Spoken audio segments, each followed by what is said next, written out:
కాంగ్రెస్ ప్రభుత్వం హయాంలో రైతులకు యూరియా కష్టాలు మొదలయ్యాయని నర్సాపూర్ ఎమ్మెల్యే వాగిరిసుంత లక్ష్మారెడ్డి అన్నారు. మాసేపేట మండల కేంద్రంలోని రైతు ఆగ్రో సేవా కేంద్రం వద్ద రైతుల సమస్యలను ఆమె అడిగి తెలుసుకున్నారు. కాంగ్రెస్ ప్రభుత్వ హయాంలో రైతులకు యూరియా కష్టాలు మొదలయ్యాయని నర్సాపూర్ ఎమ్మెల్యే వాగిరిసుంత లక్ష్మారెడ్డి అన్నారు. మాసేపేట మండల కేంద్రంలోని రైతు ఆగ్రో సేవా కేంద్రం వద్ద రైతుల సమస్యలు అడిగి తెలుసుకున్నారు. 1 ఎకరాకు 1 బస్తా ఇవ్వడంపై ఆగ్రహం వ్యక్తం చేశారు. గత బీఆర్ఎస్ ప్రభుత్వ హయాంలో రైతులకు ఎలాంటి యూరియా కష్టాలు లేవని, కాంగ్రెస్ ప్రభుత్వం వచ్చిన తర్వాతనే కష్టాలు మొదలయ్యాయన్నారు. రైతులకు సరిపడా యూరియా సరఫరా చేయాలని డిమాండ్ చేశారు.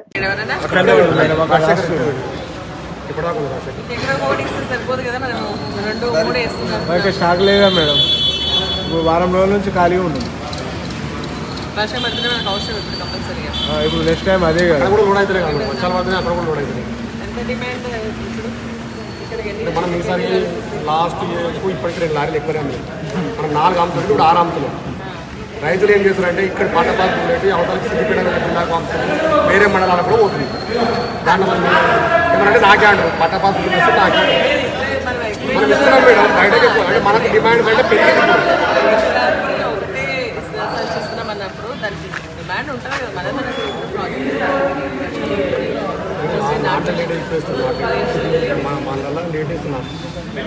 కానీ ఆ కండిషన్ పెట్టే కానీ ఎంతమందికి ఎంత అవసరం ఉంటే ఇచ్చేస్తే మళ్ళీ రారు కదా వాళ్ళు. ఇప్పుడు మన దగ్గర రైతులు ఎంత వేసుకున్నారు అనేది మీకు తెలుసు కదా. డిమాండ్స్ రేపు వస్తుంది కదా. ఇప్పుడు నువ్వు ఏంటంటే ఈ రోజు తిరగాలి, మళ్ళీ రేపు లానెస్ మళ్ళీ రేపు తిరుగుతుంది. అనేది ఏంటంటే 3 రోజులు ఆ రోజుకి వచ్చింది మేడం, వాళ్ళే ఉండి ఇచ్చారు. ఇప్పుడు మనకు వచ్చింది రేపు మళ్ళీ ఆ 3 రోజులకు వాళ్ళకు ఇద్దరు కంపెనీస్ కూడా. ఇప్పుడు నువ్వు రోజు నీ పనంతా ఆగ్రోస్ ఆయన దగ్గర పోతే ఆయన ఇస్తేనే లేదు మాకు. మాసేపేటలో ఆయన షాప్ ఎందుకు పెట్టిన అది చూసి గట్టిగా మాసేపేట రూపాయి ఉందని అంటుండు.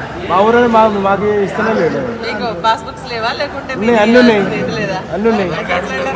తప్పు కదా, అట్లా అనవద్దు కదా.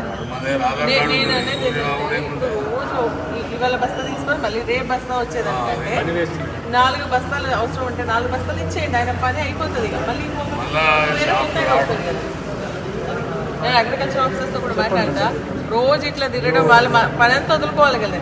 ఇప్పుడు ఈ రోజు పని చేసేసి వదిలేసి తీసుకొని పోతారు, రేపు నుంచి వేరే పని చూసుకుంటారు. చల్లుకోవడం వాళ్ళు ఇంకేమైనా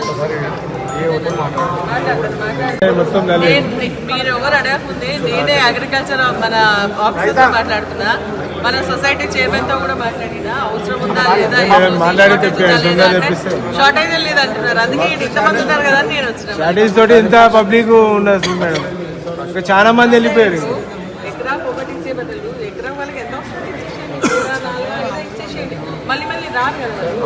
ఈ రోజు వచ్చి మళ్ళీ రేపు వచ్చి మళ్ళీ ఎల్లుండి వచ్చి అట్లా తీసుకోవాలంటే వాళ్ళ టైం అంతా తిరగడానికి జరుగుతుంది. ఇచ్చేస్తే మీకు ఏమైందంటే కరెక్ట్ అయిపోతుంది, రాదు మళ్ళీ రాదు. రోజు ఇప్పుడు మీరు ఇక్కడ లైన్ ఇస్తున్నారనుకో, ఈయనకు ఫస్ట్ వస్తుంది వెనకాల వచ్చిన వాళ్ళకి రాదు. అట్లా కాకుండా ఏంటంటే మీరు ఇప్పుడు 10 మందిని తీసుకుంటే 10 మందికి సంచాలు ఇచ్చేసినారనుకో, రేపు 11 మందిని పిలుచుకోవచ్చు. అట్లా మళ్ళీ ఇబ్బంది అవుతుంది కదా. మీకు ఏమైనా డిమాండ్